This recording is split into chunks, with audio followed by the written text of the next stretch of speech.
We will start with the new chapter of physics, fourth chapter today, thermodynamics. Okay.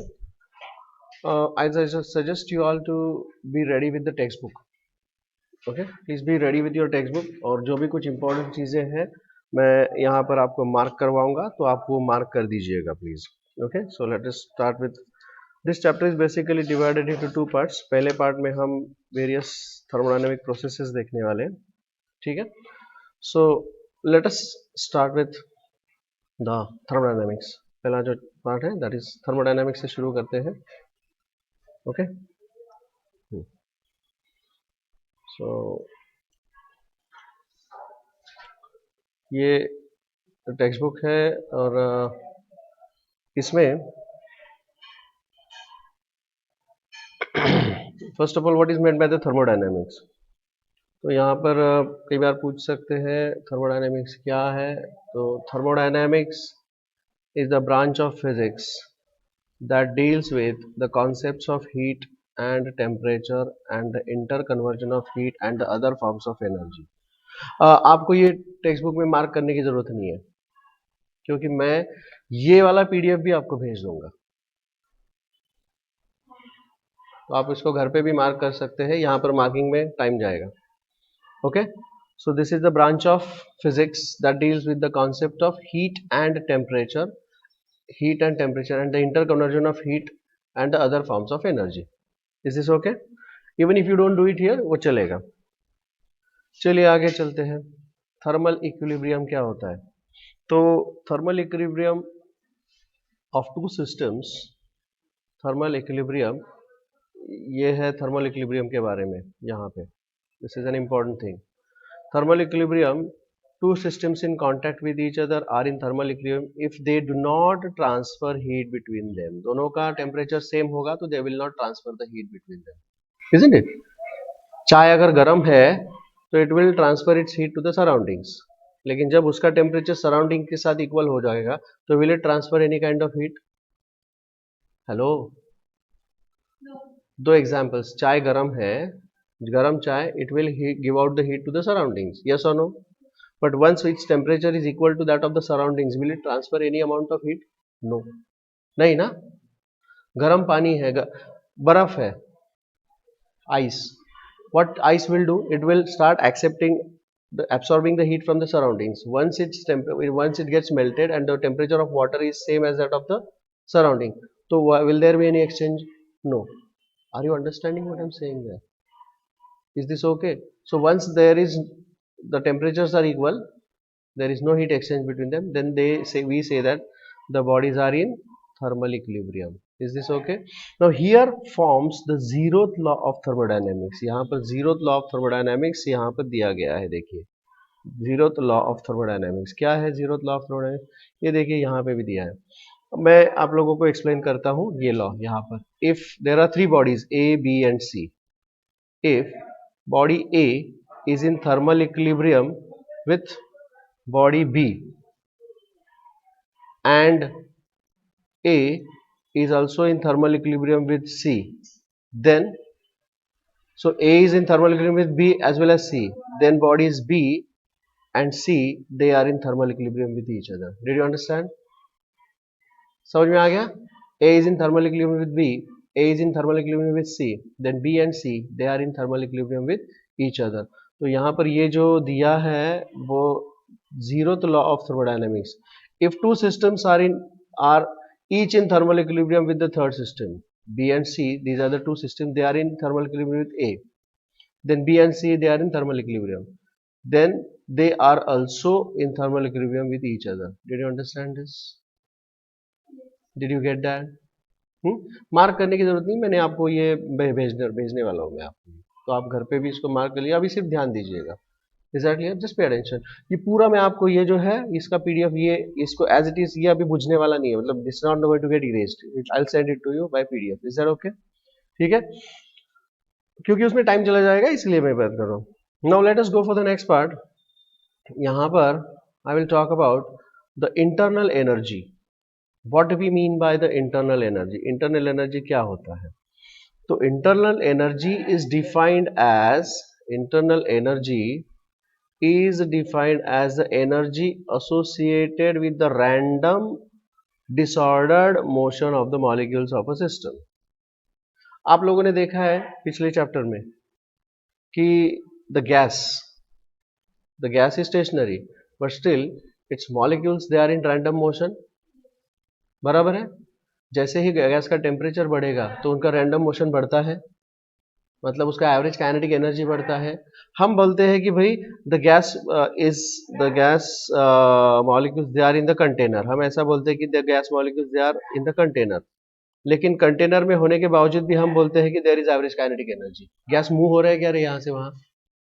Gas container में होता है लेकिन move होता है क्या? गैस इधर से उधर नहीं जाता, उसके मॉलिक्यूल्स जाते हैं but they are confined in a space there, but still we say that they have got the average kinetic energy. Yes or no? Isn't it? So ये एवरेज मतलब ये अंदर ही अंदर उसका मोशन होता है ना गैस के मॉलिक्यूल्स का, इधर उधर जा रहे हैं. Yes or no? Isn't it? जिसकी वजह से उसका एनर्जी होता है, that is called as the internal energy. So this internal energy is owing to the random and disordered motion of the molecules of the system. That is called as the internal energy. Is that understood? Isn't it? इसके दौरान उसका volume constant रहता है. याद रखिए. Is this okay? Alright. So internal energy हम यहाँ पर बोलते हैं कि thus we can say that internal energy of a substance is the total energy of all the atoms and molecules. Total energy of all the atoms and molecules. तो monoatomic molecules की अगर बात करें, मोनोएटॉमिक मॉलिक्यूल्स जैसे कि helium, argon, krypton, xenon, all noble gases. Monoatomic gases जो होता है उनके पास सिर्फ ट्रांसलेशनल एनर्जी होता है ना, they have got only translational energy. लेकिन डायटॉमिक मॉलिक्यूल्स की अगर मैं बात करूं, डाई या polyatomic molecules, for example if I am talking about carbon monoxide, तो इसके पास ट्रांसलेशनल एनर्जी भी होगा, रोटेशनल एनर्जी भी होगा और वाइब्रेशनल एनर्जी भी होगा. समझे ना? इसकी वजह से इसके डिग्रीज ऑफ फ्रीडम हो जाएंगे. लास्ट चैप्टर में हमने we talked about this. Isn't it? Okay. So these are the three types of energies. ये सारे के सारे, can we please close the door please? ये सारे के सारे एनर्जीज होते हैं. इन सारे एनर्जीज को हर एटम और मॉलिक्यूल्स का एनर्जी अगर हम कंबाइन कर दे तो जो भी कुछ एनर्जी तैयार होता है उसे कहते हैं इंटरनल एनर्जी. उसे क्या कहते हैं? Internal energy. Did you understand this? Did you get that? समझ में आया ये? Isn't it? ओके. चलिए आगे बढ़ते हैं. अब late us proceed further. Now यहाँ पे we will talk about the thermodynamic system and the thermodynamic process. System क्या होता है, surroundings क्या होता है, वो यहाँ पर बात करेंगे. तो whatever thermodynamic process is going on, इसे कहते हैं system. System is confined in the boundary and everything surrounding the boundary is called as surroundings or environment. Have you done this earlier? No. For the first time? Okay. तो thermodynamic system जो होता है, gas की अगर हम बात करें, gas is confined in a cylinder. Gas is confined in the cylinder. तो वो सिलेंडर होता है बाउंड्री, सिलेंडर के अंदर होता है वो gas, that is the system. And surrounding system जो भी है उसको कहते हैं सराउंडिंग या environment. Is this okay? Is that clear?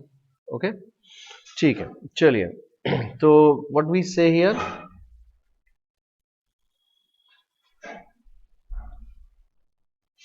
Latch मत करो, बस ऐसे ही रख दो क्योंकि कोई आएगा तो फिर डिस्टर्ब हो जाता है. Yes. So what do we mean? What do we mean by the thermodynamic? A thermodynamic system is a collection or a group of objects that form a unit which may have ability to exchange the energy with its surroundings. It can exchange the heat with the surroundings. समझ में आ रही है बात? Are you understanding that? Okay. Okay, we'll proceed further now. Now there are three types of systems. तीन तरह के अलग अलग systems होते हैं. यहाँ पर दिए हैं, देखिए तीनों system. पहला है open system. Open system मतलब क्या होता है जी? Open system मतलब जो the system can exchange heat and matter with the surrounding. Surrounding के साथ वो heat या फिर matter exchange कर सकता है. Okay? It can exchange. For example अगर मैं बात करूं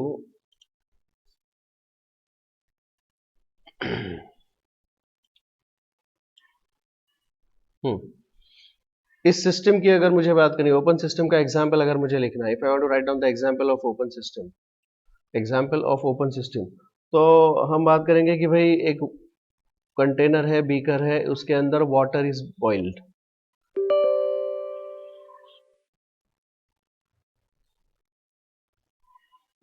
water is being heated here and this water is boiling. तो यहां से फ्यूम्स निकलेंगे, वो बाहर चले जाएंगे। समझ में आ गया? Now this vessel is the system, sorry this vessel is the boundary. बराबर है क्या? वेसल इज द बाउंड्री, और ये जो अंदर का पानी है, boiling water, that is nothing but the system, और सराउंडिंग है उसके आजू बाजू में। बराबर है ना? Is that clear to all? This is the boundary we say. Now क्या यहां पर हीट अंदर, is this taking heat in? क्या यहां पर हीट अंदर जा रहा है? यस। यहां से पानी उबल के स्टीम इज गोइंग आउट, तो स्टीम के साथ वाटर मॉलिक्यूल्स आर गोइंग। सो यहां से बाहर क्या क्या जा रहा है? यहां से बाहर हीट भी जा रहा है एंड मैटर भी तो जा रहा है ना, isn't it? The matter is also going out, right? बंद करना पड़ेगा, सो सॉरी। सो ये है ओपन सिस्टम। ओपन सिस्टम क्या होता है? इट एक्सचेंजेस, इसके अंदर हीट जा सकता है और बाहर भी जा सकता है, मैटर भी अंदर जा सकता है या बाहर भी जा सकता है। Are you understanding that? So open system का ये एग्जांपल है। Is this clear to you? Is that clear? समझ में आ गया? अब एक ऐसा वेसल कंसिडर करिए, अब एक ऐसा वेसल कंसिडर करिए कि जो कि क्लोज्ड वेसल है, जो कि क्लोज्ड वेसल है। अब मैं इसको हीट करूंगा तो it will receive the heat, पानी गर्म हो जाएगा। बाद में मैंने इसको बंद कर दिया तो गर्म पानी जो है, ये मेटल पॉट है, मेटल पॉट है, मेटल वेसल है, तो इसकी यहां से अंदर से, यहां से भी हीट चला जाएगा। लेकिन क्या मैटर बाहर जा रहा है? Only the heat is going there. Are you understanding that? ये प्रेशर कुकर नहीं है, इसका विसल वगैरह ऐसा कुछ नहीं है। तो अब इसके अंदर सिर्फ हीट अंदर जा सकता है या फिर यहां से बाहर जा सकता है। This type of system is called as close system. Did you understand that? It can exchange only heat with the surroundings, exchange heat, हाँ, heat can be exchanged only with the surroundings, matter exchange is not allowed here। दूसरा type का system इसे कहते हैं close system, ठीक है? और तीसरा system insulated, isolated system. Isolated system, thermos flask पता है आपको? थर्मस फ्लास्क, थर्मस, चाय का थर्मस होता है ना, तो चाय के थर्मस के अंदर अगर हमने चाय भर के बंद कर दी, अब ये जो है वो इंसुलेटेड होता है, यहां से हीट बाहर जाना अलाउड नहीं है, नहीं है ना, और मैटर भी अंदर से बाहर नहीं जा रहा है, matter is not also going out. So this type of system is called as isolated system. Did you understand that? These are the three types of systems that we come across. Is this clear? So तीसरे का example क्या है? Thermos flask. Thermos flask. Is this okay? Any doubts about this? क्या ये सबको समझ में आ रहा है? Three types of systems. यहाँ पर देखिए thermodynamic system. This is system, boundaries, surroundings. Thermodynamic system क्या है? और there are three types of system that we know. इसके पहले जो भी मैंने कुछ बताया वो सब यहाँ पर दिया हुआ है। अब हम बात करेंगे हीट की। अगर ये एनवायरनमेंट है, this is the system and this is the environment, ये उसका बाउंड्री है। अगर हीट इसको मिलता है, if it receives heat, if it receives heat, then that heat is positive, that heat is positive. If it gives out the heat, it is negative. And if it, ये कब होता है? When does it receive the heat? जब बाहर का temperature ज्यादा होता है। बराबर है क्या? जैसे कि एग्जाम्पल आइस, इसका एग्जाम्पल आइस, और इसका एग्जाम्पल हॉट टी, चाय। बराबर है क्या? और ये ठंडी चाय। बराबर है ना? ठंडी हो गई चाय, करेक्ट, इजंट इट? यहां पर there is no exchange of heat. Did you understand that? समझ में आ गई बात? ओके, चलिए आगे बढ़ते हैं। अब हम बात करेंगे थर्मोडायनेमिक्स का फर्स्ट लॉ। फर्स्ट लॉ, इसके पहले मैंने जीरोथ लॉ बोला है। अब ये जीरोथ लॉ कहां से कैसे आ गया पता है आपको? पहले फर्स्ट लॉ तैयार एक्सप्लेन किया गया, और लेकिन उसके बाद अरे यार ये तो रह ही गया, मुझे थर्मल इक्विलिब्रियम क्या है बताना रह गया, तो फिर उसके उन्होंने उसके बाद थर्मल इक्विलिब्रियम के बारे में बता दिया। दैट थर्मल इक्विलिब्रियम के बारे में जो बताया उसी को हम जीरोथ लॉ कहते हैं, तो इसलिए फर्स्ट लॉ से पहले है होना चाहिए वो, तो फिर वो जीरोथ लॉ बन गया। Is that understood? Very interesting fact है, but this is the fact. Alright, now let us proceed further.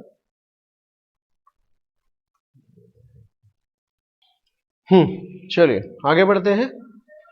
Late us take this discussion further. अभी हम बात करेंगे first law of thermodynamics. First law of thermodynamics. अब देखिए यहां पर एक सिलेंडर है और ये पिस्टन है।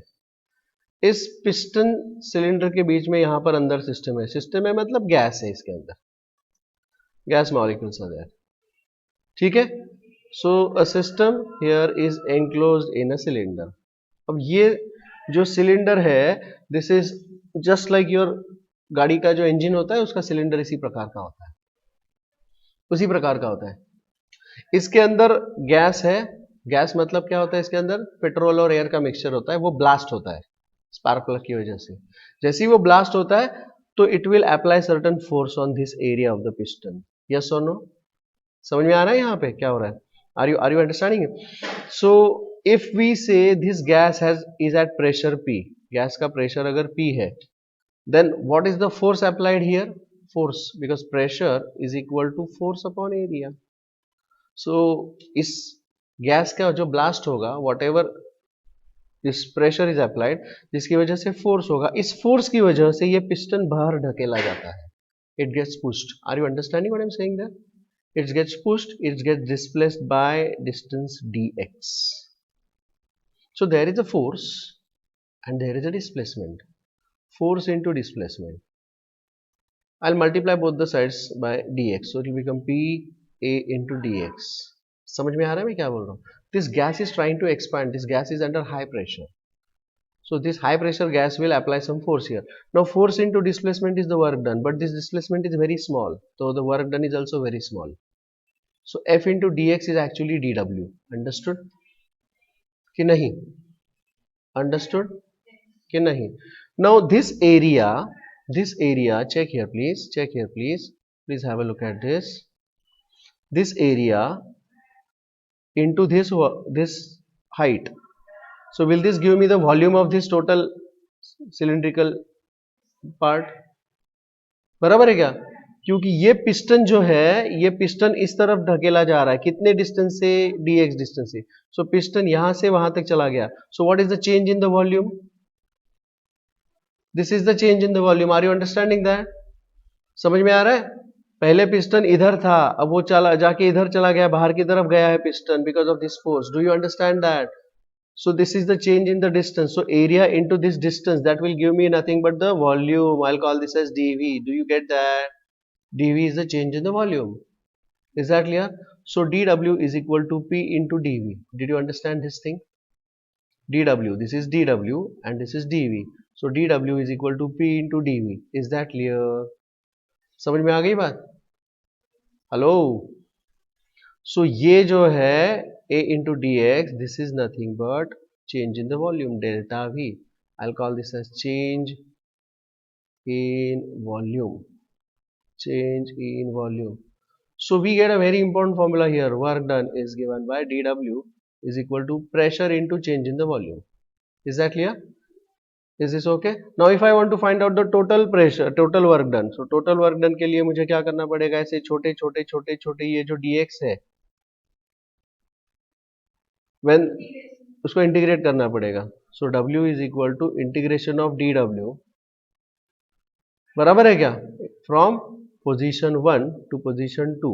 Is this okay? That is equal to, इसको इंटीग्रेट करना पड़ेगा, integration of P into dV, बराबर है क्या? And that is going from, यहाँ पर जो उसका वॉल्यूम था उसको मैं V1 बोलूंगा, यहाँ से उधर जाता है तो उसका टोटल वॉल्यूम होता है इधर से इधर तक का, इसको मैं V2 बोल दूंगा। समझ में आ गई बात? Are you understanding that? Fast हो रहा है? Am I going fast? थोड़ा फास्ट हो रहा है। देखिए ऐसा है कि ये पिस्टन पहले इधर था, अब वो पिस्टन यहाँ से बाहर की तरफ गया है, इधर गया है, ये जो वॉल्यूम है इसको हम V1 बोलेंगे, और यहाँ से यहाँ का जो वॉल्यूम है इसको बोलेंगे V2 बोलेंगे। तो what is the change in the volume there, ये जो होगा this is the change in the volume, can I call this as dV। समझे क्या? ये पिस्टन ऐसा था, इसके ऊपर गैस का प्रेशर अप्लाई हो रहा था जिसकी वजह से वो एक्सपांड हो गया। Do you understand that? Focus, are you understanding that? So what is the work done, ये एक इंपॉर्टेंट फॉर्मूला है, the work done is equal to P into dV, pressure into change in the volume. Now dV is nothing but V2 minus V1, V final minus V initial. We have to make this integration. This is fine. Is that okay? Shall I proceed further? Okay. There are certain sign conventions जो हमने पहले ही देखा था, वो दोबारा यहाँ पे लिखा है. If heat is added to the system, if heat is added to the system, this Q is positive. If heat is lost by the system, then Q is negative. Is this okay? अगर heat system को add, heat is added in the system, ये जो हमने पहले ही देखा था इसी चीज को, heat added to the system, this is positive. Heat is lost by the system, it is negative. Okay. Then if work of expansion, यहां पर हम गैस देख रहे हैं कि गैस इज एक्सपांडेड, गैस जो है वो खुद एक्सपांशन हो रहा है ना. So this work of expansion, अगर if this is the work done, this work done is given by W या फिर dW. So if the work of expansion is by the system बोलिए या by the gas बोलिए, then this work is positive. Work W is equal to P into dV is positive. लेकिन अगर वहीं पे हम गैस को कंप्रेस कर रहे हैं, पिस्टन को कंप्रेस कर रहे हैं, पिस्टन की वजह से gas, if the gas is getting compressed, तो that work is negative because that work is done on the system. If work of compression is on the system, then W is equal to P dV is negative. These are the very simple sign conventions. These are the very simple sign conventions. अब मैं आपको first law of thermodynamics बता रहा हूं, जो हमने already kinetic theory of gases में देखा था, जो हमने already kinetic theory of gases में देखा था. अगर आपको चाहिए तो मैं आपको यहाँ पे दिखा देता हूँ. काइनेटिक थ्योरी ऑफ गैसेस में हमने first law of thermodynamics we have already seen. कहाँ पे देखा था, मैं आपको याद दिला देता हूँ. यहाँ पे देखा था, प्लीज चेक हियर.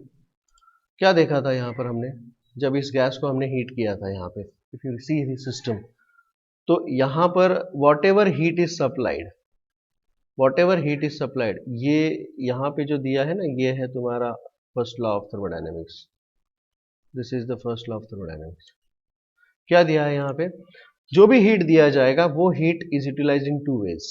पहले क्या करेगा वो, it will fill up its own stomach, पहले वो खुद खाएगा और बाद में वो एक्सपेंशन का वर्क करेगा. यहाँ पर लिखा है ऐसे, यस और नो?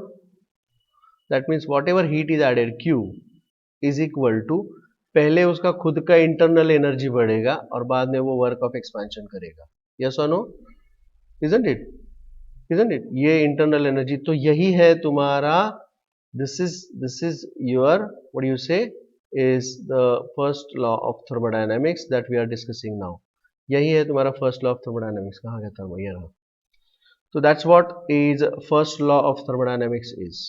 देखिए यहाँ पे, whatever heat is added, whatever, this is the heat added, this heat added is equal to change in its internal energy. पहले उसका इंटरनल एनर्जी चेंज होगा, इंटरनल एनर्जी, और बाकी का जो भी कुछ है that is utilise for the external work of expansion. Q is equal to delta U plus W. This is the first law of thermodynamics का mathematical statement. This is the mathematical statement and these are the sign conventions for the same. Is that understood? Is that understood? Heat added is equal to change in the internal energy plus work done.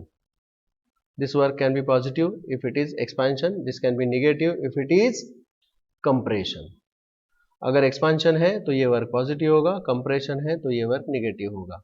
Is that understood? I repeat, this is the mathematical expression for the first law of thermodynamics. Very easy, very simple, and very important as well. Is that clear? This is the heat added. Now this heat is of two type. Heat के लिए भी sign convention है और work के लिए भी है. If heat is added, then this Q is positive. If heat is given out, if heat is negative. If work of expansion, positive. If work of compression, negative. very simple. समझ में आ गया? और इसके लिए कोई साइन नहीं होता, इसके लिए कोई साइन नहीं होता. Is that okay? तो let us consider some of the examples here. देखिए यहाँ पे हीट इज एडेड, तो ये प्लस होगा, बराबर है क्या? हमारा इक्वेशन क्या बोलता है? Q is equal to delta U plus W, तो ये प्लस होगा.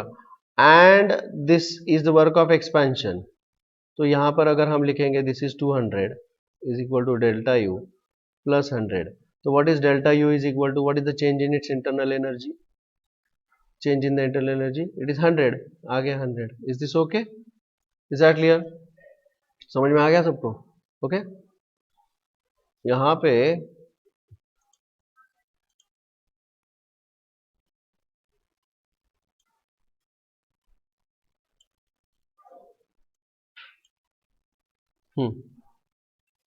इस इक्वेशन के लिए मैं कुछ लिखना चाहूंगा यहाँ पे. What is Q here?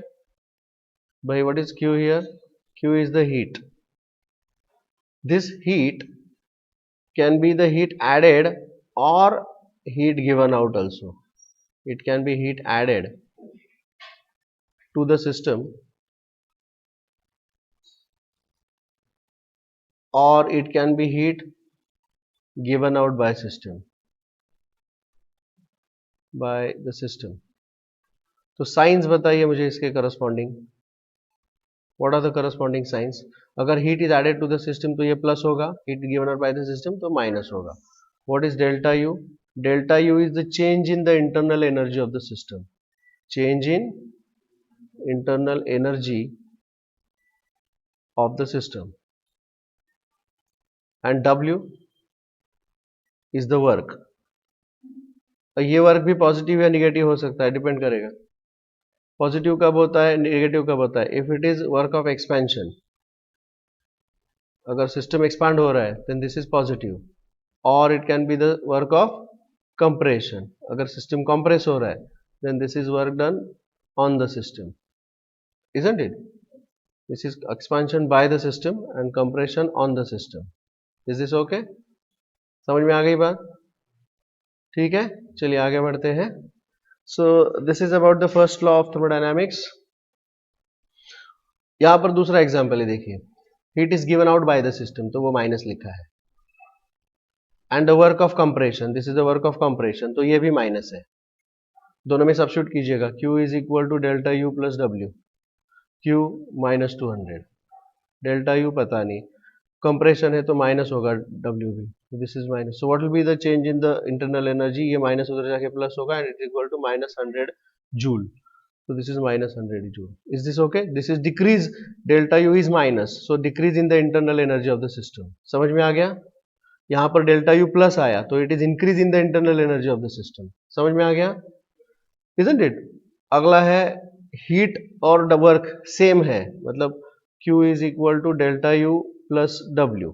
तो ये भी 200 है और ये भी 200 है. Then what is the change in the internal energy? There is no change in the internal energy. Internal energy is, in this case there is no change in the internal energy. Is that understood? Is that clear? This is very clear to you all? Okay, चलिए आगे बढ़ते हैं हम. Let us take this further now. आगे बढ़ते हैं हम.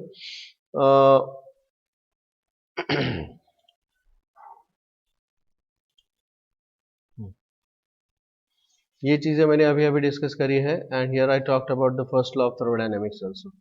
यही चीजें हैं. This is the first law of thermodynamics. ये यही मैंने आपको अभी अभी बताया है. And this is the mathematical expression for the first law of thermodynamics. ये मैंने अभी अभी आपको एक्सप्लेन किया. Okay, let us proceed further now. आगे बढ़ते हैं. ये अभी अभी हमने डिस्कस करी हुई चीजें हैं. Alright, now here I talk about the property of a system, thermodynamic system के कुछ प्रॉपर्टीज होते हैं, ठीक है। अब ऐसा होता है ना कि ये जो pressure, volume, temperature, density, mass of the system, these are called as the variables of the system. These are called as thermodynamics variables. Okay, and these are the measurable properties. System के ये measurable properties. A property is also called as the state variable of the system. Okay, now property जो है उसको variable भी कहते हैं, क्यों कोई भी सिस्टम जो है, अगर कोई भी सिस्टम है, अगर हम कंसिडर कर रहे हैं एक गैस सिस्टम है, इसका प्रेशर चेंज हो सकता है, वॉल्यूम चेंज हो सकता है, टेम्परेचर चेंज हो सकता है, इसके अंदर का अगर गैस हम बाहर निकाले तो उसका मास भी चेंज हो सकता है, जिसकी वजह से उसका डेंसिटी चेंज हो सकता है। So these are called as the thermodynamic states और वेरिएबल्स, ठीक है। वेरिएबल्स मतलब दीज आर द प्रॉपर्टीज। कौन से प्रॉपर्टीज मैंने बात करी? ये 5 properties, pressure, volume, temperature, mass, density. Okay, ठीक है। अब ये जो प्रॉपर्टीज है इसमें there is a classification, intensive properties and extensive properties. इसमें से मास और डेंसिटी अगर हम बात करें कि इसमें से कुछ गैस बाहर चला गया, गैस अगर बाहर चला गया तो मास और डेंसिटी चेंज होगा इसका, isn't it? So intensive properties are the properties which do not depend upon the size of the system, या फिर in short हम बोल सकते हैं mass of the system, मास के ऊपर या वॉल्यूम जो उसका अमाउंट ऑफ द सब्सटेंस है उसके ऊपर डिपेंड नहीं करते। Is that clear? Those are called as intensive properties. Which are the intensive properties? Pressure, volume, temperature. छोटी मात्रा में गैस हो या बड़ी मात्रा में गैस हो, लेकिन उसका pressure it does not depend upon the size of the system, size के अंदर वो डिपेंड नहीं करता है। Is this clear to all? Whereas extensive properties are the properties which depend on the size of the system. Size of the system मतलब amount of substance. तो ये mass and density, these are the properties. Is this clear to you all? Is that okay? Sorry, एक second ना, यहाँ पर थोड़ा change करना पड़ेगा मुझे। प्रेशर, टेम्परेचर, वॉल्यूम जो होता है वो इधर आएगा, क्योंकि साइज के ऊपर वॉल्यूम डिपेंड करेगा। तो mass and volume they depend upon the size. अगर मुझे छोटे से बड़ा कंटेनर ले लिया तो उसका मास भी ज्यादा होगा, वॉल्यूम भी ज्यादा होगा। सो दीज आर कौन से प्रॉपर्टी? एक्सटेंसिव। लेकिन छोटा कंटेनर हो या बड़ा कंटेनर, उसका प्रेशर जो होता है वो साइज के ऊपर डिपेंड नहीं करता है, वॉल्यूम सॉरी टेम्परेचर भी साइज के ऊपर नहीं डिपेंड करता है, और डेंसिटी भी साइज के ऊपर नहीं डिपेंड करता है। Is this okay? तो यहाँ पर ग्रुपिंग कैसे हो जाएगा? It is mass and volume, ये जो दोनों है ये है एक्सटेंसिव प्रॉपर्टीज, ये जो दोनों है ये है एक्सटेंसिव प्रॉपर्टीज। और pressure, temperature and density, these are the intensive properties, intensive properties. Is this clear? Any doubts about that? समझ में आ रहा है? Okay, let us take this further. आगे चलते हैं अभी अपने एनालिसिस में। Now what is meant by thermodynamic equilibrium? Thermal equilibrium तो हमने देखा, लेकिन थर्मोडायनेमिक इक्विलिब्रियम क्या होता है? थर्मल इक्विलिब्रियम मतलब there is no exchange of heat, लेकिन थर्मोडायनेमिक इक्विलिब्रियम जो होता है, let's talk about that. A system is said to be a thermodynamic equilibrium, उसके लिए 3 conditions of equilibrium are to be satisfied. कौन से? Mechanical equilibrium, chemical equilibrium and thermal equilibrium. Is there okay? ठीक है, मैं आप लोगों को ये भेजने वाला हूं, तो आप इसमें मार्क करने की बिल्कुल जरूरत नहीं है, ठीक है? Please pay attention. Now when do we say that the body, the system is in mechanical equilibrium? एक mechanical equilibrium में कब होता है system? The system is said to be in mechanical equilibrium when the pressure throughout the system and between the system and its surroundings is same. जब उसका pressure same होगा तो हम बोलते हैं it is in mechanical equilibrium. Is this okay? अगर उसका pressure same होगा तो। केमिकल इक्विलिब्रियम क्या होता है? Chemical equilibrium, a system is said to be in chemical equilibrium. वो केमिकल इक्विलिब्रियम में तब होता है when there are no chemical reactions going on within the system. There is no chemical reaction, कोई chemical reaction उसके अंदर नहीं चल रहा है, तब हम बोलेंगे कि भाई वो केमिकल इक्विलिब्रियम में है। Is this clear? or we say the chemical composition is same throughout and does not change with time, तब हम उसको बोलेंगे केमिकल। उसके अंदर कोई केमिकल प्रोसेस नहीं चल रहा है, शांत है सिस्टम। अगर प्रेशर सेम है तो मैकेनिकल इक्विलिब्रियम, केमिकल रिएक्शन नहीं चल रहा है तो केमिकल इक्विलिब्रियम। और थर्मल इक्विलिब्रियम कब होगा? when there is no heat exchange, isn't it? Thermal equilibrium, ये तो अपने को पता ही है। Thermal equilibrium of the system is said to be in thermal equilibrium कब होगा? जब उसका temperature is same throughout and does not change with time, तो हम बोलेंगे कि भाई ये क्या है? थर्मल इक्विलिब्रियम में। टेम्परेचर सेम होगा तो हीट एक्सचेंज नहीं होगा। Is that understood? Is this clear? Okay. Thermodynamic state variables and equation of state. Every equilibrium state of thermodynamic system is completely described by the specific values. जब भी हमको उस system के बारे में उसके प्रेशर, वॉल्यूम, टेम्परेचर और मास ये चीजें पता है तो भाई हम बोलेंगे कि we know the thermodynamic state. If I know the pressure, volume, temperature and mass, then I know that इस सिस्टम के बारे में मुझे कुछ पता है। समझ में आ गया? लेकिन जब वो चेंज होता रहता है तो we say the process is going on. When the pressure, volume, temperature is changing तो हम बोलते हैं कि उसके अंदर कोई प्रोसेस हो रहा है। Is this okay? अब हम बात करेंगे पीवी डायग्राम की। Let's talk about the PV diagram. ये सारी चीजें जो मैंने मार्क की है वो यहाँ पर मैंने सेपरेटली दी है, थर्मल इक्विलिब्रियम वगैरह वगैरह। चलिए let us talk about the PV diagram now. यहाँ पर सिस्टम के अंदर कोई भी चेंज हो रहा है, whatever change is taking place there, occurring there, तो we can show that change by using a graph. So PV diagram is one such graph जहां पर हम सिस्टम के अंदर क्या चेंज हो रहा है वो दिखा सकते हैं। We can show that over there. Is this okay? ठीक है। तो लेट अस से कि दिस इज द ग्राफ। यहां पर the system is going from state 1 to state 2। This is state 1 to state 2, isn't it? State 1 से स्टेट 2 की तरफ सिस्टम गया है। तो what is actually happening there? उसका प्रेशर ज्यादा था जो कम हो गया, एंड वॉल्यूम जो कम था वो बढ़ गया। प्रेशर कम हुआ और वॉल्यूम बढ़ गया। When does this happen? When does this happen? नहीं, it's the work of expansion ना। देखिए ना, एक ऐसा सिलेंडर है, इस सिलेंडर के अंदर कुछ गैस है, ठीक है? इसके ऊपर कुछ वेट रखे थे, इसके ऊपर कुछ वेट्स रखे थे, तो उसका कुछ प्रेशर था P1,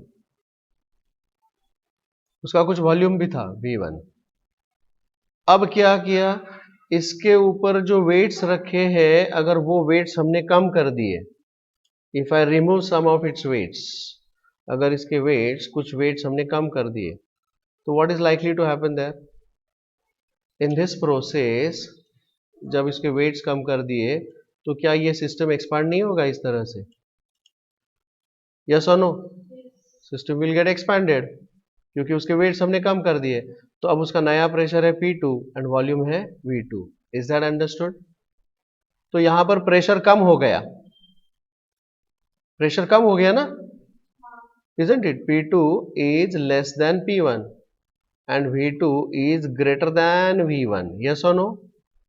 Is it the work of expansion? Is it the expansion? Yes. Is the process of expansion? तो वो ऐसे दिखाया जाएगा, जहां पर प्रेशर कम हुआ है, P1 से P2 कम हुआ है लेकिन V1 से V2 बढ़ गया है। So this is the work of expansion. We say this is the expansion process जो ऐसे जा रहा है। This is expansion. Is that clear? Hello? वही अगर उल्टा हो जाता तो ये कंप्रेशन है। This is compression. समझ में आ गई बात? दिस इज कंप्रेशन, 1 से 2 की तरफ जाएगा और वो ऐसे जाएगा इधर से, तो so the arrow is showing here कि it is the work of expansion. वो एरो उल्टा होता फ्रॉम 1 to 2 तो वो कंप्रेशन होता। Is that understood? Is this clear to all? अब यहां पर एक प्रॉपर्टी हमको देखनी है कि work, whatever work done, it is equal to area under this diagram. Area, shaded area दिखाई दे रहा है. Whatever work is there, this work, ये जो वर्क डन है, दिस वर्क एक्सपेंशन का वर्क है, एक्सपेंशन है तो वर्क इज पॉजिटिव ना. इसके पहले हमने साइन कन्वेंशन देखा था. If it is expansion process, hello, इधर ही देखा था, देखो ये रहा. अगर वर्क ऑफ एक्सपेंशन है तो पॉजिटिव है, कंप्रेशन है तो निगेटिव है, isn't it? Work is negative. So in this case, this is the expansion and this work is positive. Is this okay? So positive work with varying pressure. समझे? Whereas अगर ये compression है तो compression का मतलब क्या होता है? The work is negative. तो हम ये बोलेंगे negative work with varying pressure. तो सिर्फ एरो का डिफरेंस है. एरो से पता चलेगा कि भाई ये एक्सपेंशन है. अगर एक्सपेंशन है then this is a positive work. Arrow से पता चलेगा कि भाई ये कंप्रेशन है, कंप्रेशन है तो ये negative work. Is that okay? Is this okay? Any doubts about that? Okay, alright. और यहां पे the positive work at constant pressure. अब देखिए यहां पर प्रेशर सेम रखा गया है, प्रेशर सेम रखा गया है और वॉल्यूम बढ़ गया है. यहां पर वॉल्यूम बढ़ गया है. सो वो इसी टाइप का हो गया ना. ये तो प्रेशर उसका सेम रख, इसका प्रेशर यहां पर कम कर दिया, but it can be done by keeping this on low. So this is a positive work at constant pressure. Pressure भी कांस्टेंट रख सकते हैं. Is this okay? Is that clear? चलिए आगे बढ़ते हैं. अब देखिए ये जब एक्सपांड होता है ना, सिस्टम एक्सपांड हो रहा है यहां से यहां पर, तो वो सिस्टम एक्सपांड होता है तो this process is very very slow. When the piston in a cylinder is pushed in मतलब कंप्रेस किया है, कंप्रेस किया है. The work is done on the system. We know that these changes should occur infinitesimally slowly, so that the system is always in thermodynamic equilibrium. Such a process in which the changes in the state variable of the systems occur infinitesimally slowly, it is called as quasi-static system. I'm sure आपको कुछ भी नहीं समझ में आ गया. So let me explain you. एक यहां पर हम एक सिलेंडर कंसीडर करते हैं. Let us consider that there is a cylinder. इस सिलेंडर के ऊपर एक पिस्टन रखा है. This is the piston, we say, ठीक है. ये एक पिस्टन सिलेंडर है और इस पिस्टन को हम पुश कर रहे हैं. Now there are ways of doing it. अगर मैं इसको सडनली पुश कर देता हूं तो क्या हो जाएगा रे? इसके अंदर जो गैस मॉलिक्यूल्स है कंप्रेस हो जाएंगे. कंप्रेशन की वजह से इसका टेम्परेचर बढ़ जाएगा कि नहीं बढ़ेगा? उसका टेम्परेचर बढ़ेगा, उसका टेम्परेचर बढ़ेगा. यस और नो? Very good. टेम्परेचर अगर उसका बढ़ेगा and if I am doing this suddenly, अगर उसका सडनली मैं करता हूं तो इसकी वजह से we are not allowing the heat to go out. I can do the same process very slowly. Slowly अगर मैं करूंगा तो क्या फर्क पड़ेगा, और फास्ट करूंगा तो क्या फर्क पड़ेगा? देखिए गौर से. अगर मैं उसको स्लोली कर रहा हूं तो थोड़ा सा मैंने इसको कंप्रेस किया, जिसकी वजह से थोड़ा सा टेम्परेचर बढ़ गया. Temperature of this is more than the temperature of the surroundings.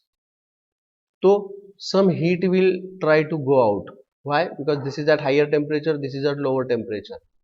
Whenever there is a temperature difference, the heat is bound to flow. Yes or no? Isn't it? So we allow the heat to go out. We allow the heat to go out. समझ में आ रहा है? So this heat is going out here. This heat is going out here, and again the temperature is maintained. Again उसको थोड़ा सा और compress किया और थोड़ा सा temperature बढ़ गया तो हीट बाहर गया, फिर टेम्परेचर इक्वल हो गया दोबारा, फिर दोबारा कंप्रेस किया. Are you understanding that? So in this process ये प्रोसेस जो है वो आइसोथर्मल प्रोसेस है. Why? Because we are maintaining the temperature. Temperature थोड़ा सा बढ़ रहा है लेकिन दोबारा उसको हम कांस्टेंट रख रहे हैं. समझ में आ रहा है? So isothermal process is a slow process. The heat is exchange with the surroundings. Yes और no? This type of this will be called as isothermal process. Whereas अगर मैं उसको सडनली कर रहा हूँ तो we are not allowing the heat to go out, क्योंकि heat को बाहर जाने के लिए टाइम लगता है, वो टाइम हम दे नहीं रहे। तो ये जो प्रोसेस है इसको हम अडायाबैटिक प्रोसेस कहेंगे। अडायाबैटिक क्या होता है आगे जाके हम देखने वाले हैं। Isothermal process, temperature constant, iso constant, thermal temperature, temperature constant होता है इस प्रोसेस का, और इस प्रोसेस का हीट एक्सचेंज नॉट अलाउड, इसे कहते हैं heat exchange is not allowed, not allowed, इसे कहते हैं adiabatic process. So we are going to study this in the classification process. तो यहाँ पर when the process is going very very slowly, infinite slowly, the process is taking place in infinite number of steps, उस type के process को हम quasi static process कहते हैं। Here we are allowing the system to get in thermal equilibrium with the surroundings, समझ में आ रहा है, and it is taking place in the number of steps, infinitesimal number of steps. Did you understand this process? Is this okay? Now we will see the classification of various processes. Classification देखेंगे यहाँ पर। कोई process जो होता है वो reversible होता है और कोई प्रोसेस इरिवर्सिबल होता है। Some of the examples of reversible process: melting of ice, freezing of water, boiling of water. Can you reverse these processes? Yes. Ice को मेल्ट किया, दोबारा आइस फॉर्म हो सकता है। बॉइल किया वाटर को, उसको कंडेंस करके दोबारा उसको वाटर बना सकता है। These are the reversible processes. Is that okay? तो what are the characteristics of reversible processes? देखिए यहां पर वो प्रोसेस अगर इस रास्ते ऐसे जा रहा है तो उसी रास्ते रिवर्स भी होगा, समझ में आ रहा है ना? उसका पीवी डायग्राम इस तरह से दिखाया जाएगा। Is that clear? What are the characteristics of the reversible process? It's a very slow process, there is no loss of energy in the process, and it is an ideal process. It is ideal process. A real thermodynamic process will encounter some loss due to friction and some of the other distributive forces. So ये ideal process होता है, समझ में आ गया? There is always some loss to the surroundings. तो real processes जो होते हैं वो इरिवर्सिबल होते हैं। There is a permanent loss of energy from the system due to the friction. Okay, so all the real life processes जो होते हैं वो irreversible होते हैं। Reversible is an ideal process. तुम बोलोगे नहीं नहीं ये freezing and melting of ice तो हो रहा है ना, but in that process you are losing some energy which cannot be covered, which you cannot recover from that. So ideally speaking ये आइडियल प्रोसेसेस होते हैं वो स्लो होते हैं, समझ में आ रही है बात? Is that clear? सो यहाँ पर most of the real life processes, thermodynamic processes, they are irreversible. Is that clear? सब प्रोसेसेस जो होते हैं, एग्जाम्पल अगर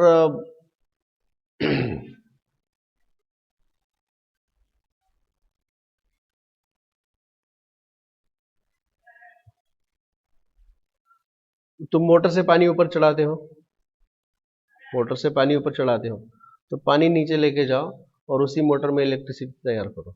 उधर तो नहीं तैयार होता लेकिन उधर तैयार होता है, बराबर है ना? Are you understanding that? समझ में आया क्या? गीजर में तुम पानी गर्म करते हो, पानी को ठंडा करो और गीजर में इलेक्ट्रिसिटी पैदा करो, पॉसिबल है? नहीं ना? Are you understanding what I am saying that?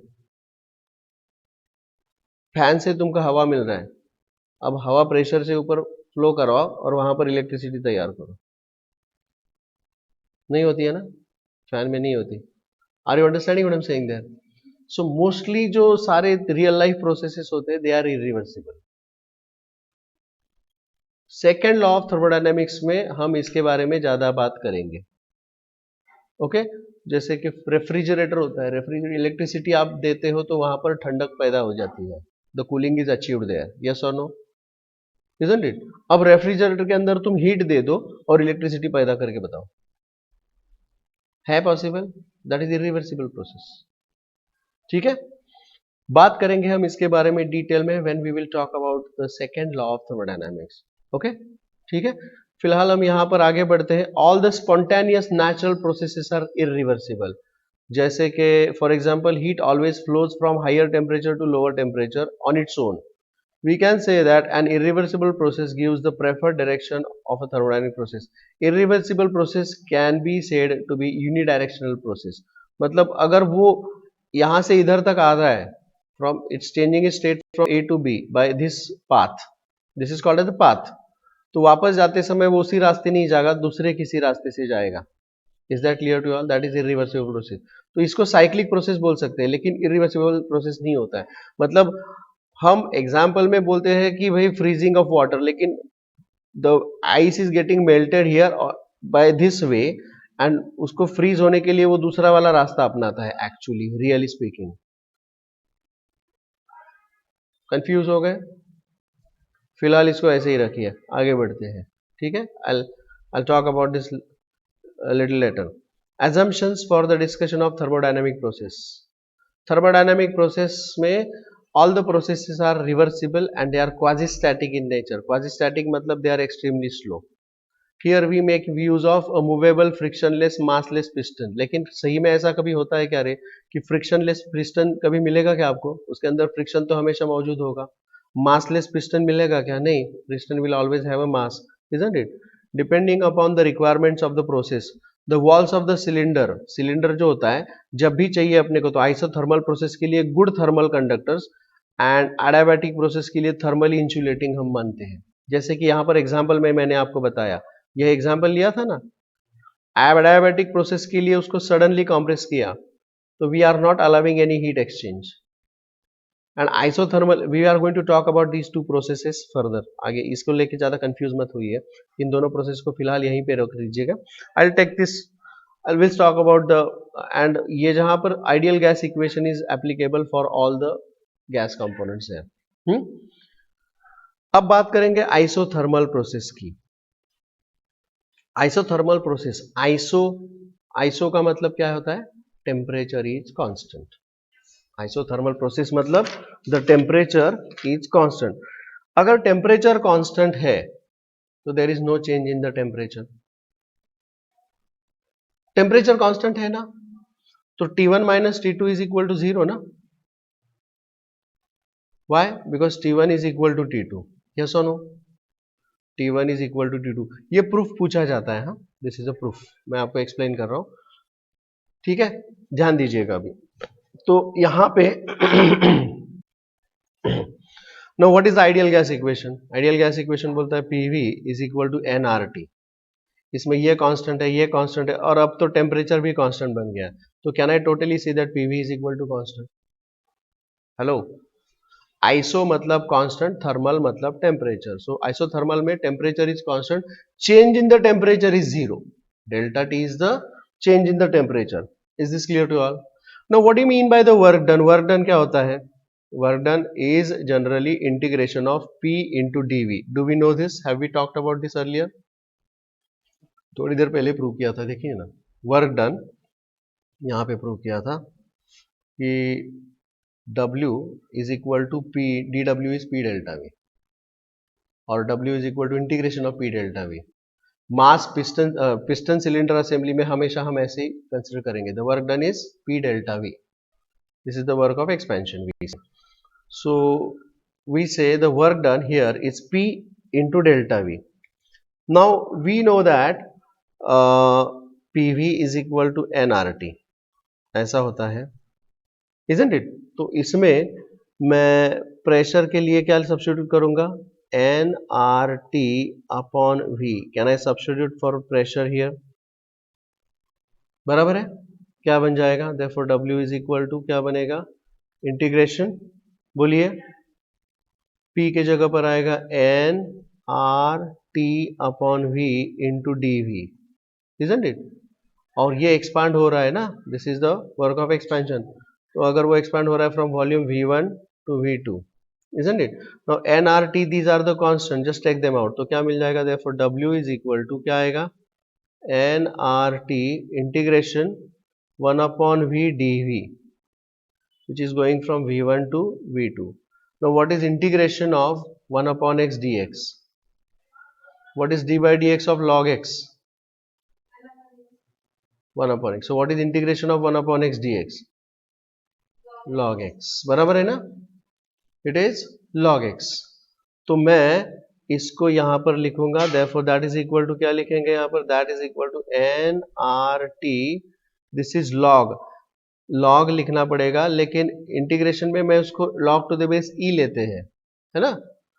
Physics maths में जब मैं लॉग टू बोलता हूं तो वो क्या होता है, log to the base e, sorry to the base 10।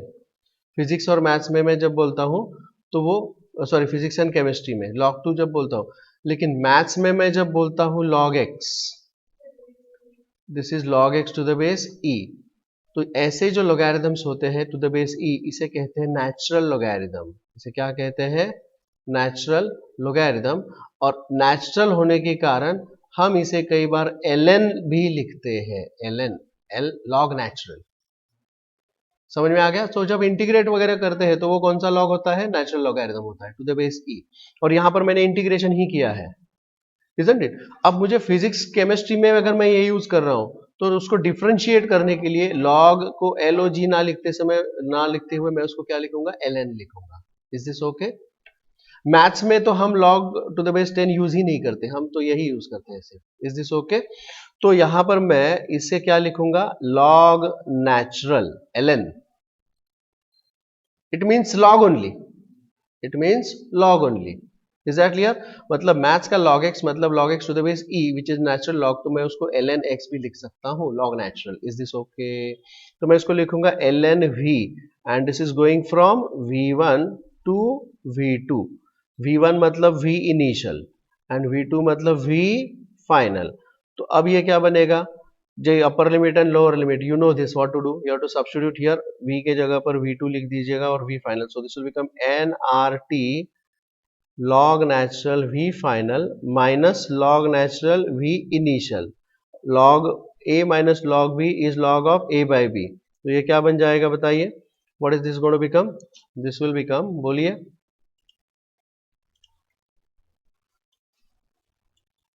so that will give me what, that is equal to nRT natural log of v final upon v initial। Is this okay? So this is the work done in isothermal process, this is the work done in isothermal process जो मैंने यहां पर लिख दिया है Q। अब ये work done है। Now what is the first law of thermodynamics? First law of thermodynamics क्या बोलते हैं, W is equal to sorry Q is equal to delta U plus W। Delta U is the change in the internal energy. Internal energy is a function of temperature, yes or no? It depends on temperature. Internal energy depends on temperature, yes or no? Temperature बढ़ाएगा तो internal energy बढ़ जाता है।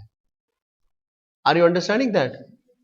क्योंकि you know that delta U is equal to NCV delta T, kinetic theory of gases। Kinetic theory, वहां पर हमने internal energy को अलग नाम से बोल दिया था, उसको डेल्टा ई बोला था। दिला दूं याद आपको, दिखा देता हूं यहां पर, I just show it to you, check. ये रहा यहां पे, heat added is equal to internal energy D Q is equal to D is equal to 1 CV dt, yes और नो, बराबर है क्या? Internal energy is equal to NCV dt, kinetic theory of gases, याद है आपको? तो वही चीज मैं यहां पर भी यूज करूंगा जी। इंटरनल एनर्जी उसको हमने डी क्यू या डी ई बोल सकते हैं, यहां पर इस चैप्टर में हम उसको क्या बोलने वाले हैं, D U. We are going to call this as D U. Okay, so let's come back here, let us come back here. So what is the internal energy, change in internal energy, change in internal energy, जिसे हमने वहां पर क्या बोला था, delta U E, this is delta U which is equal to NCV delta T. Delta T का मतलब होता है चेंज इन द टेम्परेचर। यहाँ पर आइसोथर्मल प्रोसेस है तो there is no change in the temperature, इसलिए ये जीरो होगा। सो इसमें अगर ये जीरो है तो how this equation is changed, it is Q is equal to W ना, and that is equal to this. समझ में आ गई बात? Did you understand this? नहीं? ये फर्स्ट लॉ ऑफ थर्मोडायनेमिक्स है, यहां तक समझ में आ गया? तो अगर इंटरनल एनर्जी जीरो कैसे आ गया वो समझे, ये मैंने काइनेटिक थियरी ऑफ गैसेस में बताया था। तो अगर ये जीरो है then Q is equal to W, तो फिर मैं फाइनल फॉर्मूला लिखूंगा, therefore the heat added is equal to work done in isothermal process, which is equal to nRT ln V final upon V initial.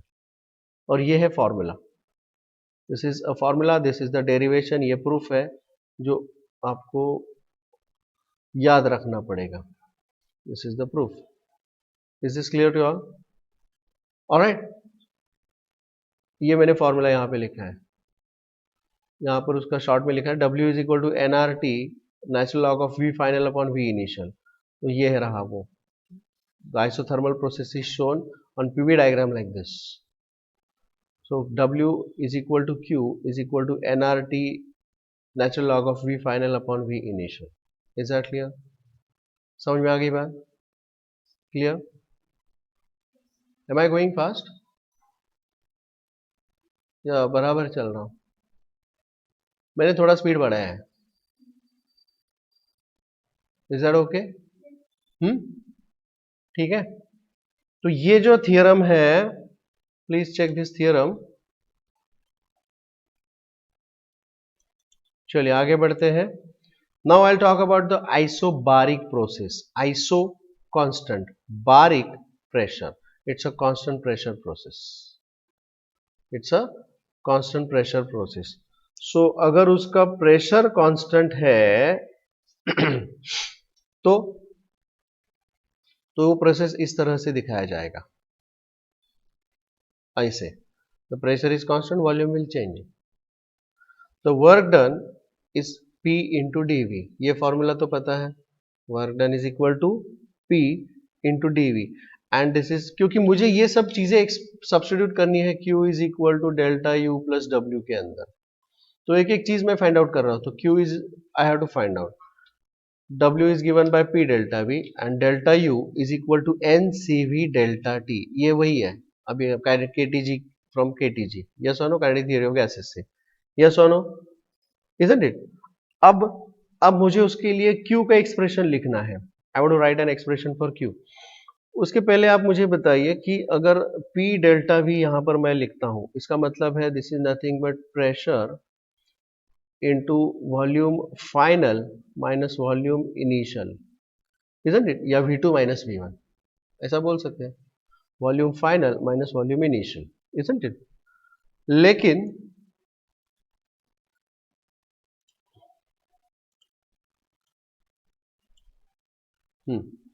but I know that PV is equal to nRT. This is applicable for all of them. PV is equal to nRT.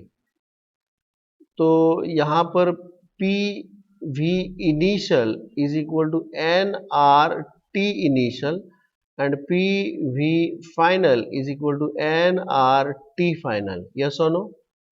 Isn't it? तो यहाँ से अगर मैं substitute कर दूंगा तो ये क्या मिल जाएगा? What is PV final? It is nRT final minus PV initial. It is nRT initial. So this will become nR is taken common and it is nothing but T final minus T initial. Is that understood? Isn't it? This is the work done. ये मैंने calculate कर लिया. इसी तरह से अब मैं delta U find out करना चाहता हूँ. Let's find out delta U for that now. So if I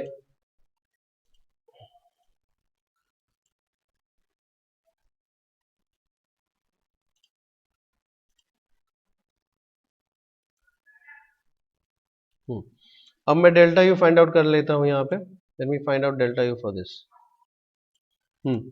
delta U is given by n C V delta T, मतलब n into C V into delta T, मतलब T final minus T initial. ये हो गया delta U. So I found out W and delta U. I'll substitute in this now. So according to the first law of thermodynamics, Q is equal to delta U plus W. Let me substitute. ये दोनों चीजें substitute कर लेते हैं यहाँ पे. So what is delta U? It is nothing but N into CV into T final minus T initial plus W. W is nothing but N R T final minus T initial. Can I take something common there? यहाँ से मैं कुछ common ले सकता हूँ. हाँ बिल्कुल ले सकता हूँ. I will write this as N into CV plus n into R into T final minus T initial. समझे क्या? Isn't it? अब यहां पर n कॉमन ले लेते हैं, जिसमें हम n into C V plus R into T final minus T initial. लेकिन what is Mayer's relation? Cp minus Cv is equal to R and therefore what is Cp is equal to Cv plus R. So let me substitute here. इसके लिए हम substitute करेंगे तो this become n Cp T final minus T initial which is the heat added there. और ये चीज हमने already Mayer's relation में प्रूव करी है. It was taking place at constant pressure. अगर आपको याद होगा, उसके ऊपर जो प्रेशर था वो कांस्टेंट ही था, हमने उस वेट्स को हटाया नहीं था. So whatever heat was added, पहले उसने खुद खाई वो heat to increase its internal energy and बाद में it did the work of expansion. Do you remember that? Correct है. So this is the heat which is added in the constant pressure and this is the verification of, यही हमने चीज verify करी थी kinetic theory of gases में, जो यहां पर दोबारा वेरीफाई हो गई. Is this clear to you all? Any doubts about that? समझ में आ गया? I'll go for the next type of process which is isochoric process. Isochoric मतलब isochoric constant volume. It is constant volume process. समझे क्या? तो volume constant है, pressure change हो रहा है उसका. अगर वॉल्यूम कांस्टेंट है मतलब change in the volume is zero. Volume constant है मतलब V1 is equal to V2, therefore delta V is equal to zero ना. अगर डेल्टा V जीरो है तो what is the work done? Work done is P delta V ना. Work done is P delta V. अगर delta V zero है तो work done zero है. अगर डेल्टा V जीरो है तो वर्क डन जीरो है. So let me substitute here now. Whatever heat added is equal to delta U plus W. Whatever heat added is delta U plus W. बराबर है क्या? इसमें W अगर zero होगा तो how is this going to change? Q is equal to delta U. Is it not? Are you understanding what I'm saying there? समझ में आ रहा है क्या? Isn't it? अब मुझे पता है what is delta U is equal to. Delta U का मतलब ये क्या होता है? By using the kinetic theory of gases, what is delta U is equal to? Delta U is equal to NCV delta T. Delta U is equal to NCV delta T. Therefore what will be the expression for Q? The heat exchange, it is Q is equal to delta U. अब यहां पर मुझे लिखना पड़ेगा it is nothing but Q is equal to delta U which is NCV delta T. And work done तो zero ही है जो अभी अभी हमने प्रूव किया. यस और no? The work done is zero. समझ में आ रहा है क्या? अरे बाउंसर जा रहा है. समझ में आ रहा है? Are you sure? So what will be the Q का value? I will say Q is equal to N C V delta T. This is for कौन सा प्रोसेस? कोरिक प्रोसेस. अभी तक हमने कौन कौन से प्रोसेसेस देखे हैं? आइसोथर्मल देखा, आइसोबारिक एंड आइसोकोरिक. अब सबसे इंपॉर्टेंट आ रहा है adiabatic process. We are going for very important one now, adiabatic process. Thank you for no discussions. Adiabatic process. Adiabatic process का इक्वेशन होता है, एडियाबैटिक प्रोसेस का इक्वेशन होता है PV raise to gamma is equal to constant. PV raised to gamma is equal to constant. There is no transfer of heat from or to the system. Heat transfer is not allowed. It is called as adiabatic process. याद रखने पड़ेंगे ये चीजें. ठीक है. अब इसका हम thermodynamic analysis. What is gamma, by the way? Gamma is, as we all know, we have seen this in kinetic theory of gases. It is Cp upon Cv is gamma, isn't it? Kinetic theory of gases के फॉर्मूले आप लोग learn कीजिएगा. मैं कल पूछूंगा आपको after the lecture या सैटरडे को पूछूंगा. ठीक है. नो गामा के बारे में और क्या क्या जानकारी है हमको? Gamma is called as adiabatic ratio. Adiabatic ratio और एडियाबैटिक हीट इंडेक्स ऐसा भी कहा जाता है उसको. मोनोएटॉमिक गैसेस के लिए गामा का वैल्यू क्या होता है जी? monoatomic gases.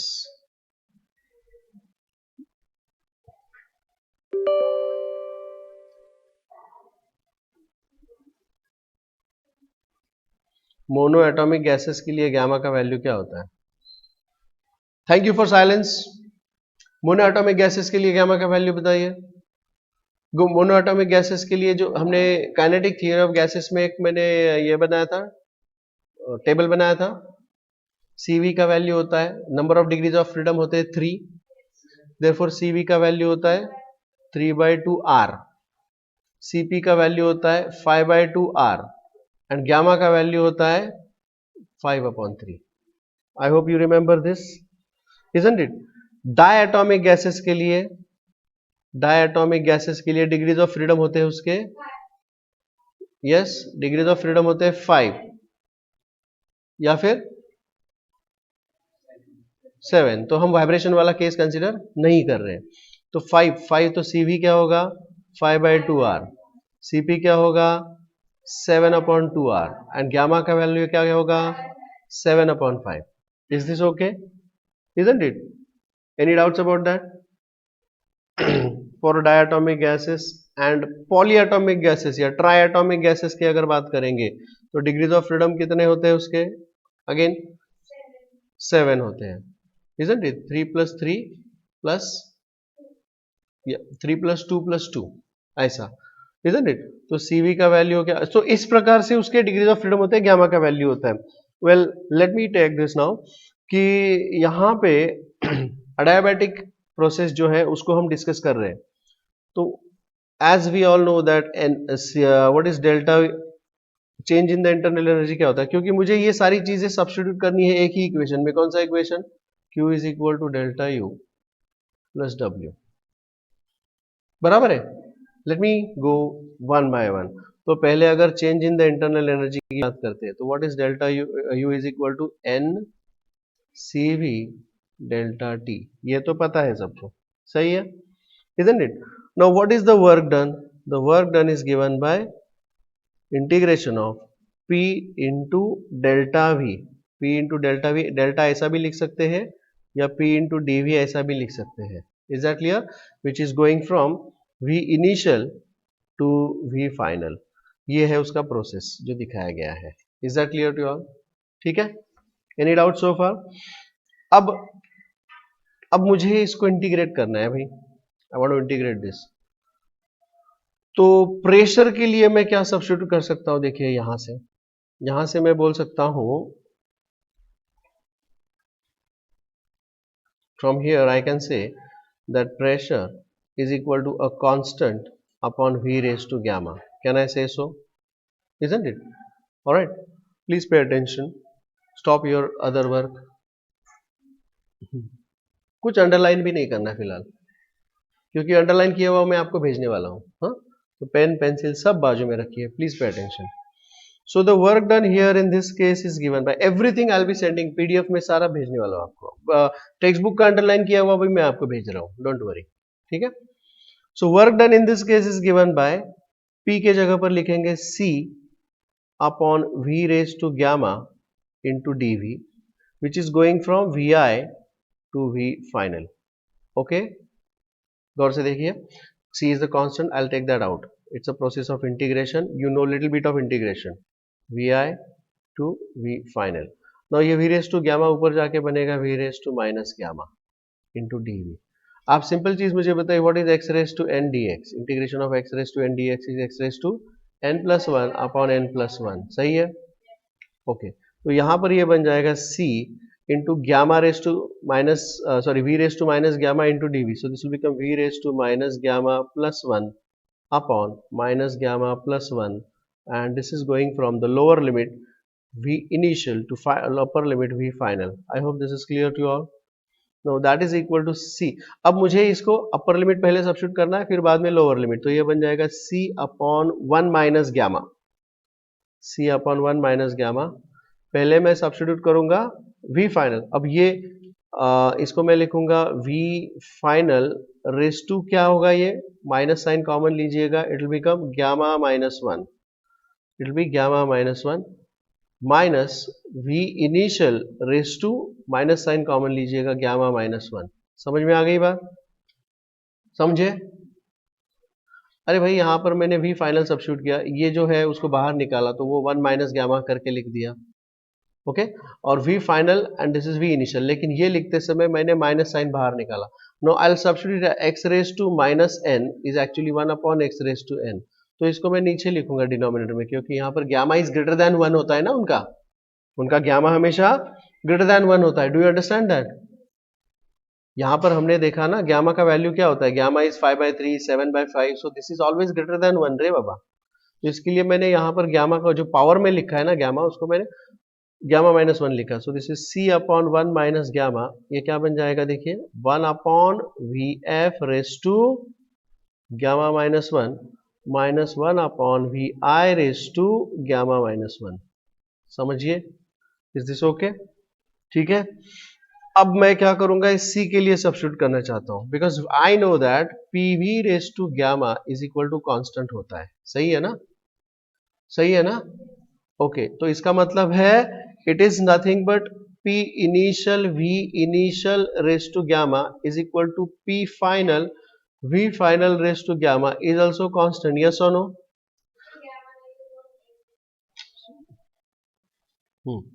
गामा यहां पर आ गया gamma, is this okay?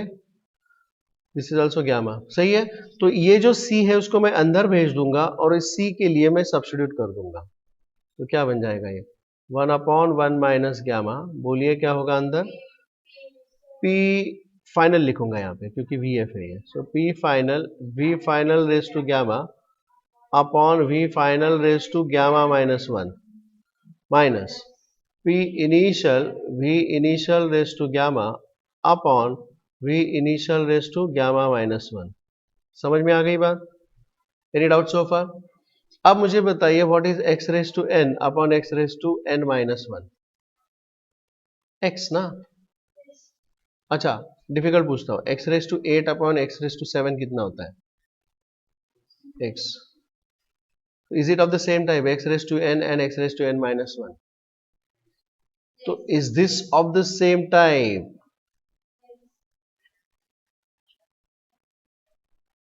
VF raised to gamma and VF raised to gamma minus 1, and is this also of the same type? सही है। तो just look at this now and this, तो ये क्या बन जाएगा? This is going to be 1 upon 1 minus gamma, bracket के अंदर आएगा P final V final minus P initial V initial. Is this okay?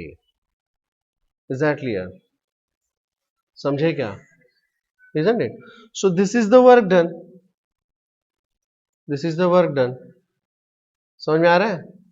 ये है वर्क डन इन कौन सा process? अडायाबैटिक process.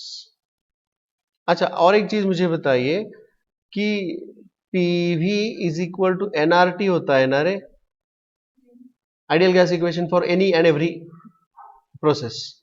So can I say that this is PIVI is equal to NRTI and P final V final is equal to NRT final. अगर ये चीजें मैं इधर substitute कर दूंगा तो what is the other format? 1 upon 1 minus gamma into, हाँ, तो इसको मैं कॉमन ले लूं तो क्या मैं इसको ऐसा लिख सकता हूं? Can I write this as NR common लिया, it is minus T initial, there you go. Is this okay? So this is one more format, this is one more format. Any doubts about that? समझ में आ रहा है? अच्छा, there is one more way of writing this. I think yeah, that is it. That is it. These are the two ways. Is this clear to you all? Is this okay? अच्छा, इसी को मैं अलग तरीके से भी लिख सकता हूं भाई, ऐसे also V work done in the adiabatic process is equal to, देखिए इसको मैं ऐसा लिख सकता हूं P initial V initial minus P final V final, मतलब यहां से माइनस साइन कॉमन लिया और डिनोमिनेटर में इसको लिखूंगा गामा माइनस वन, ऐसा भी तो लिख सकता हूं। Is it the same? Hello, it is like it is like it is like कि अगर a minus B upon C minus D है तो इसको मैं b minus A upon D minus C भी तो कर सकता हूं. हेलो, कुछ समझे? कंफ्यूज?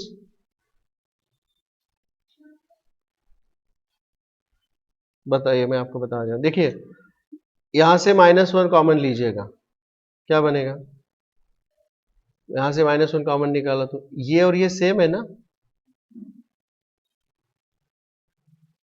नहीं समझ में नहीं आया तो बता दो सीधा सीधा. नहीं समझे? नहीं. हाँ, यहां पर मैंने इस टर्म को पहला लिखा, इसको बाद में लिखा तो माइनस साइन बाहर आएगा, और गामा को पहले लिखा, वन को माइनस साइन न्यूमरेटर से माइनस साइन डिनोमिनेटर से कॉमन निकालो तो ये आ गया. समझा ना? अरे भाई, hello hello, this is okay. तो it can be given in this form also. Is that okay? ठीक है. वेल, यहां तक हमने सारे प्रोसेसेस कर लिए. तो आई वुड से कि हमारा ये चैप्टर आधा थियोरेटिकली खत्म हो गया, half. I switch over to NCERT now. ठीक है, I switch over to NCERT. ये मैं सब आपको भेज दूंगा.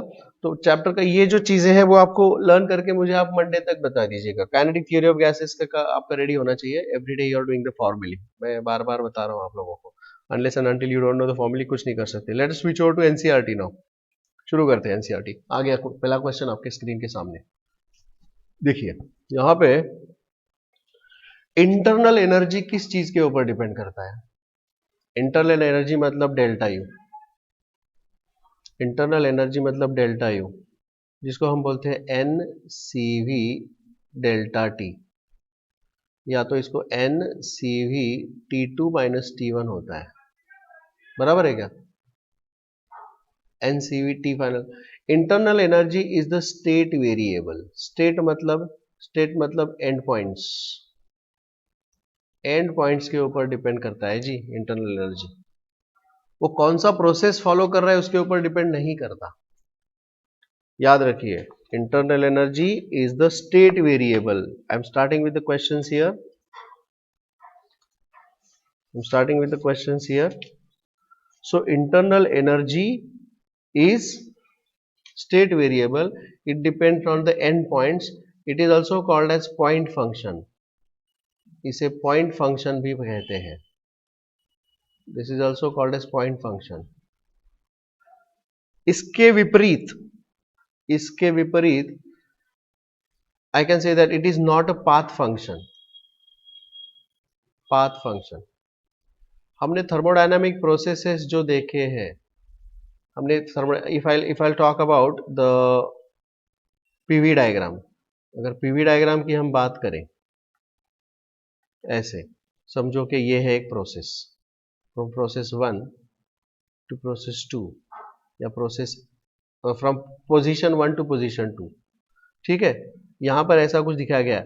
सो ये है एक प्रोसेस, और यहां से इधर जाने का और भी एक तरीका है. I call this as process 2. समझ में आ रहा है क्या? A and B, these are called as the end points. यहां से वो प्रोसेस शुरू होता है और वो प्रोसेस बी पर खत्म होता है. Okay, so A and B, these are the end points, and 1 and 2, these are the paths followed. Are you understanding what I'm saying there? Confused हो रहे हो कि समझ में आ रहा है? तो process can take place in any of the two ways. यहां पर ऐसे प्रोसेस होने के 4 तरीके दिए हैं. There are 4 ways. ठीक है, अब हम बात करते हैं इंटरनल एनर्जी की. इंटरनल एनर्जी जो होता है delta U, which is nothing but internal energy, वो मैंने क्या दिया है? It's a state variable. It's depends on the end point. It's a point function. It is not a path function. कौन से पाथ पर वो डिपेंड करता है? ऐसा नहीं है. समझे? इसके विपरीत there are two things. First law of thermodynamics is taking care of the heat, internal energy and the work. So heat and work, they are not state variables. ये state variables नहीं है, ये point functions नहीं है. They are not point functions. but they are heat and work, they are path functions. Path function का मतलब क्या होता है? Depend on the path. क्योंकि अगर मैं पहले वाले की बात करता हूं यहां पे, तो what is the work done in the first, if it is following this path, so the area under the PV diagram is the work done. So this is the work done in the first process. Yes or no? इसके विपरीत, if it is following the process 2, if it follows the process 2 to go from A to B, so what will be the work done in that case? The area under this is the work done. So this will be the work done. Are you understanding what I'm saying there? Isn't it? So does the work, similarly heat is also depending upon the, it depends on the path followed. Depends on path followed. Is this clear to you all? वो depend करता है कि कौन सा path follow किया जा रहा है. Is that okay? After knowing these things, after understanding this, let us read this. An ideal gas undergoing a change of state from A to B through 4 different paths, 1, 2, 3, 4, as shown in the figure PV diagram, that lead to the same change of state. मतलब A से B की तरफ जाने के ये 4 अलग अलग रास्ते दिए हैं उन्होंने. End points are same, but the path follows are different, isn't it? So what do you say here? Change in the internal energy is same in 1 and 2 but not 3 and 4, 3 and 4 but not 1 and 2, same in 1, 2 and 3 but not 4, same in all the 4 cases. In all the 4 cases, is the starting point and ending point same? बराबर है. और हमने यहां पर देखा है कि internal energy it depends upon the end points. It is called as a point function, it is not the path function. तो चारों के चारों केसेस में पाथ डिफरेंट है. अगर पाथ डिफरेंट है तो क्या क्या डिफरेंट होगा? Heat and work will be different. लेकिन एंड पॉइंट्स आर सेम, तो क्या सेम होगा? Delta U will be, everything कैसे? Delta U will be same ना. बराबर है क्या? In all the 4 cases, what is same? The starting and end points are same, are not they? So what is same? Internal energy जो है, change in the internal energy is same in all the cases. समझ में आ गया कि confuse हो गए?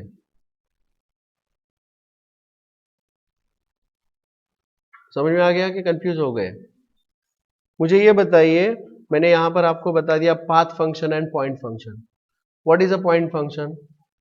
Any property which depends on its starting and end point. बराबर है? It is called as a state function, it is called as a state variable, or it is called as a point function. बराबर है? तो यहां पर internal energy depend करता है सिर्फ स्टार्टिंग एंड पॉइंट पर. It does not depend upon the path followed. तो चारों केसेस में क्या सेम होगा? Delta you. और क्या डिफरेंट होगा? पाथ डिफरेंट है, मतलब क्या क्या डिफरेंट होगा? पाथ के ऊपर डिपेंड करता है, heat and work will be different. This is different for all processes, for 1, 2, 3, 4 जो है. समझ में आ गया? 1, 2, 3 एंड 4. लेकिन डेल्टा यू सेम होगा फॉर 1, 2, 3 एंड 4. समझ में आ गई बात? Please tell me whether this is clear. I'll go for the next question. Which of the following is not a path function?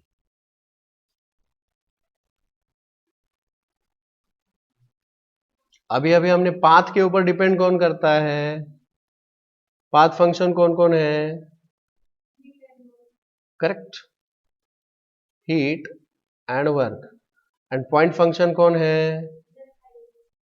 Point function बोलिए या स्टेट वेरिएबल बोलिए, state variable delta U. समझ में आ रहा है? Isn't it? अच्छा, ये जो फर्स्ट लॉ ऑफ थर्मोडायनेमिक्स है ना, Q is equal to delta U plus delta W, sorry plus W. इसको और एक तरीके से लिखा जाता है जी,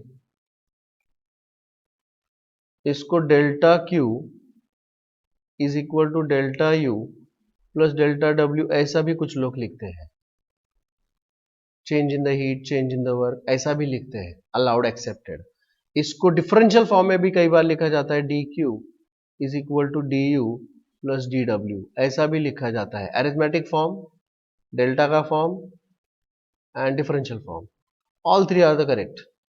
ठीक है, अब मुझे बताइएगा कि भाई वहां पर what is D U is equal to, is it D Q minus D W, या फिर यहां से क्या मिलेगा मुझे, delta U is equal to delta Q minus delta W. Is this okay? अब मुझे पता है कि which is not path function, which is not path function, तो पॉइंट फंक्शन है ये, मतलब it is not path function, बराबर है ना। तो यहां पर डेल्टा यू होना चाहिए, डेल्टा यू तो दिया ही नहीं है, कि दिया है? दिया है ना मामू, because delta U is delta Q minus delta W, so is this equal to delta U and is that the answer? Confuse किया ना वहां पे उन्होंने, समझे क्या? अगला क्वेश्चन, नेक्स्ट क्वेश्चन। अब यहां पर हमें sign conventions used for first law of thermodynamics, ये दोनों ऐसे बैठिए प्लीज, मुझे दिखाई नहीं दे रहे। अपर्णा, जतिन, शिफ्ट करिए प्लीज इस तरफ।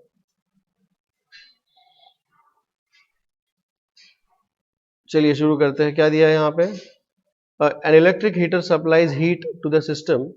अच्छा, बाय द वे, अगर मैं Q is equal to delta U plus W, ये वाला इक्वेशन लिखता हूं, इसके SI यूनिट्स क्या होंगे, जरा बता सकते हो please? What are the SI units for this?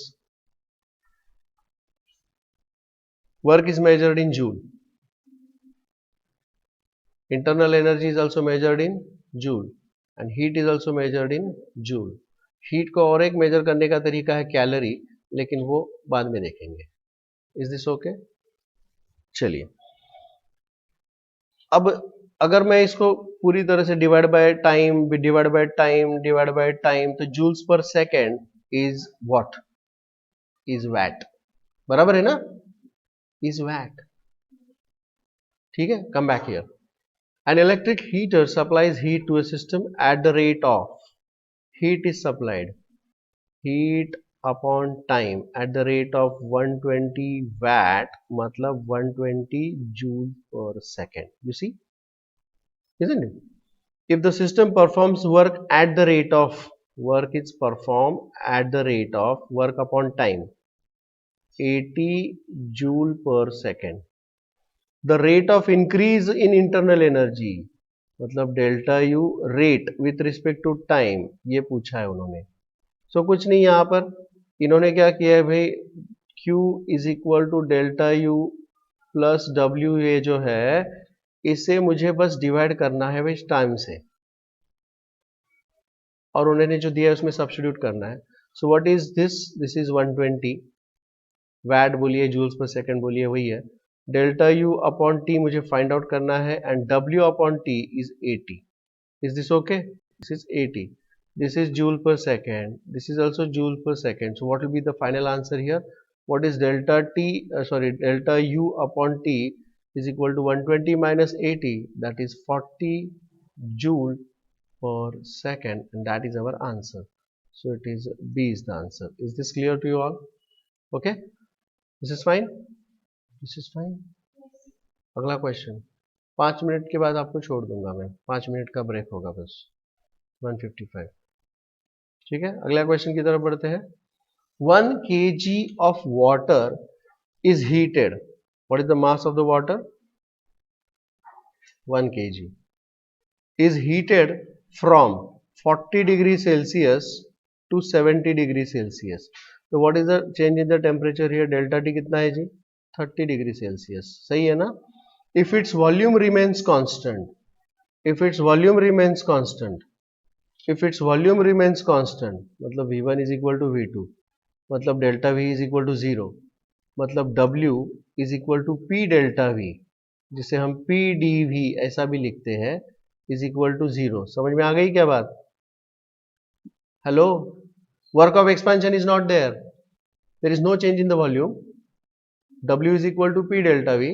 Hello, हाँ, अब आपको इसके बाद जो फॉर्मूले हैं वो समझने, लर्न करने पड़ेंगे, ताकि जो एक्सप्लेन किया जा रहा है वो समझ में आएगा। Kinetic theory of gases and thermodynamics, they are inter related, तो इसलिए आपको वो लर्न करना पड़ेगा फॉर्मूले, विदाउट लर्निंग नहीं, हम नहीं आ रहे, नहीं। केटीजी के फॉर्मूले में कल पूछने वाला हूं आफ्टर माय लेक्चर, ठीक है। चलिए come back. Then the change in the internal energy is, मतलब उन्होंने पूछा है what is delta U. Specific heat of water दिया है यहां पर, स्पेसिफिक हीट ऑफ वाटर, अब ये सीवी ही होगा ना, इजंट इट, या इसको सिर्फ सी बोल देते हैं, सी बोल देते हैं। व्हाट इज सी, सी बोल देते हैं, या स्पेसिफिक हीट को एस भी बोल देते हैं। कितना दिया है, 4148 जूल पर केजी केल्विन। फॉर्मूला क्या है बताइए जी, ये वाले क्वेश्चंस आपके हीट एंड थर्मोडायनेमिक जो था ना स्कूल का, वही उस टाइप के हैं। So whatever heat is supplied is equal to M S delta T, सही है, उन्होंने वही पूछा है, the change in the internal energy. अब देखिए इसमें ये आपको पता है, Q is equal to M S delta T, ये पता है आपको। अच्छा, मास पता है कितना है, 1 kg है ना, okay. What is the specific heat, 4148, सही है। What is the change in the temperature, 30 degree Celsius. Can you calculate this, of course I can. कितना आएगा ये, जो भी आएगा आप लिखिए इसको, 8 त्रिक 24 3, 4 त्रिक 12 2 14 1 4 3 अनेक 4 4 त्रिक 12 इंटू इंटू कुछ नहीं, दिस इज जूल ना, okay.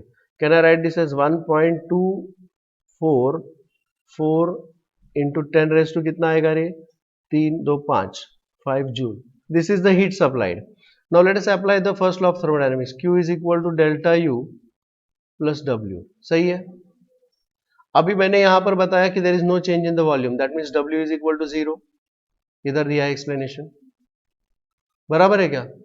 So whatever Q is there is equal to delta U, that is equal to change in the internal energy, and that is equal to 1.244 into 10 raised to 5 joule. समझ में आ गया, what is the answer here, C is the answer here. Is this okay? देखिए ये वाला part जो है वो 10वीं का है, और सिर्फ ये वाला पार्ट आपने 12th का किया हुआ है। Is that clear to you all? समझ में आ गई बात, did you understand that? अगला question, question number 9। A system goes from A to B by two different paths. हाँ, two different paths. A से जा रही है वो B को इस तरीके से भी जा सकता है और ऐसे भी जा सकता है. These are the two different paths. Heat is given to the system in path 1, 1100 joule. Heat given to the system. So I would say here Q1 is equal to 1100 joule. Okay.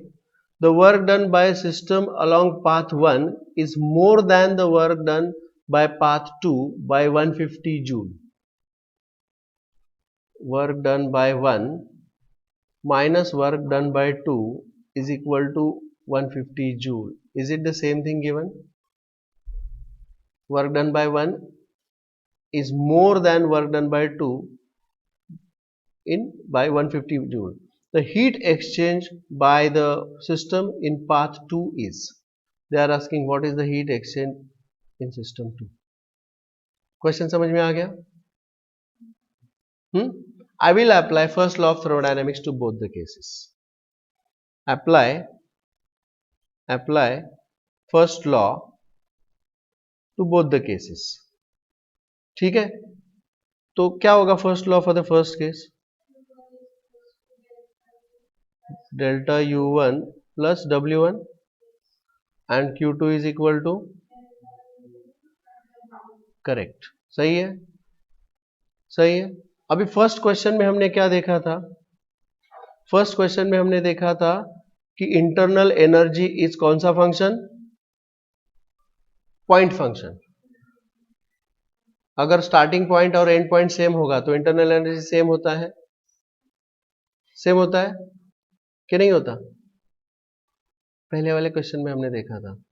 तो delta U1 is not equal to delta, is equal to delta U2 is equal to delta U ना, same होगा ना वो, isn't it? So let me write this equation now. What is Q1? 1100 joule.